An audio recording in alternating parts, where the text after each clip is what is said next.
दोस्तों, बाइबल की भविष्यवाणियों के अनुसार यदि देखा जाए तो यहूदियों के तीसरे मंदिर के बनने से पहले उनके पास एक लाल बछिया का होना बहुत ही ज़्यादा ज़रूरी है, क्योंकि लाल बछिया जब बलिदान की जाएगी तभी तीसरे मंदिर का निर्माण कार्य शुरू हो सकता है। और अब इज़राइल से एक ऐसी अपडेट निकल कर आ रही है कि उन्हें वो लाल बछिया मिल गई है, जिसकी वजह से अब तीसरे मंदिर का निर्माण कार्य बहुत ही जल्दी शुरू होगा और थर्ड टेम्पल पूरी दुनिया को बहुत ही जल्दी देखने को मिल सकता है। गिनती की किताब उसके 19 अध्याय उसकी दूसरी आयत में हम पढ़ते हैं, व्यवस्था की जिस विधि की आज्ञा यहोवा देता है वह यह है, तू इज़राइलियों से कह कि मेरे पास एक लाल निर्दोष बछिया ले आओ, जिसमें कोई भी दोष ना हो, जिस पर जुआ कभी रखा गया ना हो। परमेश्वर ने मूसा के द्वारा पूरे इज़राइल को बताया था कि जब कभी परमेश्वर के कार्य को करो, परमेश्वर की उपासना या परमेश्वर से जुड़े हुए किसी भी अनुष्ठान को करो, तो उसमें लाल बछिया का ही उपयोग किया जाए। और मूसा के समय से प्रभु यीशु मसीह के समय तक यहूदी इस प्रकार की लाल बछिया का उपयोग परमेश्वर के अनुष्ठानों में करते ही आ रहे थे। लेकिन प्रभु यीशु मसीह के मरने के बाद लगभग 70 एडी में जब यहूदियों ने रोमन गवर्नमेंट के खिलाफ एक विद्रोह किया, तो उसके जवाब में रोमियों ने इजराइलियों पर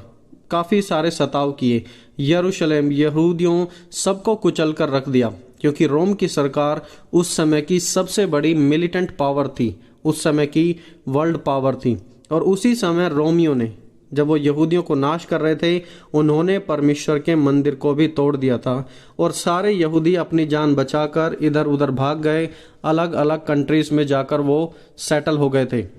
और फिर तब से यानी कि 70 एडी से लेकर अभी तक 100 साल पहले तक, यानी कि पिछले 1800 से 19 सालों तक यहूदी दुनिया के अलग अलग कोनों में तितर बितर पड़े हुए थे। वो अलग अलग जगह फैल गए थे अपनी जान बचाने के लिए। अब क्योंकि पिछले 1800 से 1900 सालों में यहूदी इज़राइल में थे ही नहीं, तो वहाँ किसी भी लाल बछिया का कोई जन्म ही नहीं हुआ।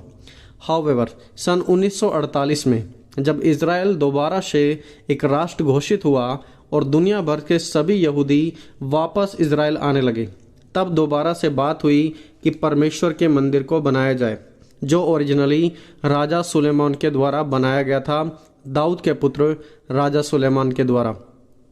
अब जब उन्होंने डिसाइड कर लिया कि परमेश्वर का तीसरा मंदिर बनाया जाए, तो वहाँ पर सबसे बड़ी कमी खल रही थी लाल बछिया की, क्योंकि मंदिर के निर्माण कार्य को शुरू करने से पहले उन्हें लाल बछिया का बलिदान करना पड़ता है, और वो बलिदान उनके पास था ही नहीं। इससे पहले सन 2018 में ऐसी कुछ न्यूज अपडेट आई थी कि उन्हें लाल बछिया मिल गई है, लेकिन वो परफेक्ट नहीं थी। जैसा बाइबल में बताया गया था, वो उस तरह की लाल बछिया नहीं थी। तो यहूदी इस बात पर काफ़ी गौर करने लगे कि आखिरकार लाल बछिया का उपयोग कैसे किया जाए। तो उन्होंने डिसाइड किया कि आने वाले समय में वो इज़राइल में ही इन लाल बछियाओं का पालन पोषण करेंगे और इज़राइल में ही वो इन्हें ढूंढ पाएंगे, ताकि वो परमेश्वर के अनुष्ठानों को, खासकर परमेश्वर के मंदिर को पूरा कर सकें। अब समय के साथ साथ इज़राइल में बहुत सी लाल बछियाँ तो मिली, उनका पालन पोषण किया गया, लेकिन वो बिल्कुल परफेक्ट नहीं थी। वो ऐसा होता था कि जन्म के समय तो वो लाल होती थी, पर बड़े होते हुए पता लगता था कि इनमें कोई डिफेक्ट है, ये बिल्कुल परफेक्ट नहीं है, या उनके जैसे जो लाल बाल थे वो कुछ भूरे हो जाते थे, कुछ सफ़ेद निकल आते थे, या फिर कुछ काले निकल आते थे, जिसकी वजह से उन्हें इस्तेमाल नहीं किया जा सका। क्योंकि बलि के लिए हमेशा बिल्कुल परफेक्ट लाल बछिया की ही ज़रूरत होती है, ऐसा परमेश्वर यहोवा ने व्यवस्था में इजरायलियों को बता दिया था। और अब कुछ सोर्सेस का कहना है कि इज़राइल में इस प्रकार की लाल बछिया बिल्कुल परफेक्ट मिल चुकी है, और सोशल मीडिया प्लेटफॉर्म्स पर, न्यूज़ में ये बात काफ़ी वायरल भी हो रही है। जैसे कि आप अपनी स्क्रीन पर यह आर्टिकल देखिए, जो इज़राइल 365 न्यूज़ की वेबसाइट की है, जहां पर डेट भी 16 सितंबर दी गई है, यानी कि एक दिन पहले की यह आर्टिकल है। और इसमें बताया गया है कि इज़राइल में लाल बछिया, रेड हाइफर्स अराइव इन इज़राइल, और इसे पॉसिबल करने में बोने इज़राइल नाम की एक क्रिश्चियन ऑर्गेनाइजेशन है, जिसने काफ़ी हेल्प की है इन लाल बछियाओं को ढूंढने में। बायरन स्टिनसन, जो कि अमेरिका के शहर टेक्सास से हैं, उन्होंने इस लाल बछिया को ढूंढ निकालने में सालों साल कड़ी मेहनत की, और फिलहाल एक नहीं, दो नहीं, बल्कि पूरी 5 बछिया इज़राइल को मिल चुकी हैं, जिन्हें वो आने वाले समय के लिए इंस्पेक्ट करेंगे, उनकी जांच पड़ताल करेंगे, चेक करेंगे और फिर उन्हें बनने वाले आराधनालय में थर्ड टेम्पल से पहले बलिदान के लिए इस्तेमाल किया जाएगा। दोस्तों एक और इंटरेस्टिंग चीज मैं आपको बताता हूँ। यहाँ पर देखिए, जिस व्यक्ति के पास ये 5 बच्चियां मिली हैं वो एक क्रिश्चियन था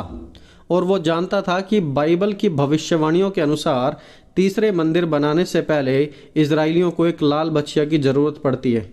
और उसका कहना था कि उसने कभी भी इनसे जुआ नहीं चलवाया, इन बच्चिया के साथ कुछ भी ऐसा बुरा नहीं हुआ, ना ही ये बीमार हुई, ये बिल्कुल परफेक्ट है, इनके बाल भी बिल्कुल लाल हैं। प्लस साथ ही साथ अमेरिका में एक ऐसा नियम है कि जितने भी जो पशु होते हैं उनके कान पर टैग लगाया जाता है, लेकिन इन 5 बच्चियों के कानों पर टैग भी नहीं लगाया गया, क्योंकि जब टैग लगाने का समय आया था तो उस समय कोविड हो गया था और कोविड होने के कारण जो टैग लगाने वाला व्यक्ति था वो आया ही नहीं टैग लगाने के लिए। इस प्रकार इन बच्चियों के कानों पर टैग भी नहीं है। ओवरऑल कहें तो इनके अंदर कोई भी डिफेक्ट नहीं है, शरीर में एक छेद तक भी नहीं है, और ये सब कुछ एक मसीह भाई ने किया क्योंकि वो बाइबल को और बाइबल की भविष्यवाणियों को जानता था। तो दोस्तों फिलहाल कुछ समय के लिए इन बच्चियों को अभी इजराइल लाया गया है, इन्हें चेक किया जाएगा और फिर डिसाइड किया जाएगा कि क्या ये बच्चियां सचमुच बलिदान के लिए रेडी हैं या फिर कुछ और समय इंतजार करना पड़ेगा। लेकिन दोस्तों फिलहाल इजराइल से इस मुद्दे को लेकर लोगों के बीच में काफ़ी एक्साइटमेंट है और लोग काफ़ी खुश हैं, और अब देखना यही बाकी है कि कब थर्ड टेम्पल का काम शुरू होगा और कब पूरी दुनिया यहूदियों के तीसरे मंदिर को देखेगी। और फिर उसके बाद हम जानते हैं बाइबल की भविष्यवाणियों के अनुसार कि एंटी क्राइस्ट का आना होगा और बहुत सारी ग्लोबल इवेंट्स होंगी जो कि पूरी दुनिया भर में प्रभु यीशु मसीह के आगमन को लेकर निकटता दर्शाएंगी। दोस्तों इससे पहले मैं आपको बता दूं कि इस प्रकार लाल बच्चियों की बातों को लेकर काफ़ी अफवाहें भी थी, लेकिन इस समय ये जो न्यूज़ है बिल्कुल बोनाफाइड है, ऑथेंटिक है, और आप इसे अपनी स्क्रीन पर और वेबसाइट पर जाकर भी देख सकते हैं। तो दोस्तों फिलहाल इजराइल में इस बात को लेकर काफ़ी ज़्यादा चर्चा चली हुई है, लोगों के जीवन में काफ़ी एक्साइटमेंट है, और अब देखना यही है कि कितना जल्दी से जल्दी थर्ड टेम्पल का काम शुरू होगा। और फिर हम जानते हैं कि बहुत सारी इवेंट्स है, घटनाएं हैं जो इसके बाद होंगी। दोस्तों हम इस चैनल पर आपको सभी इवेंट्स की जानकारी देते रहेंगे, आपको सारी अपडेट्स प्रोवाइड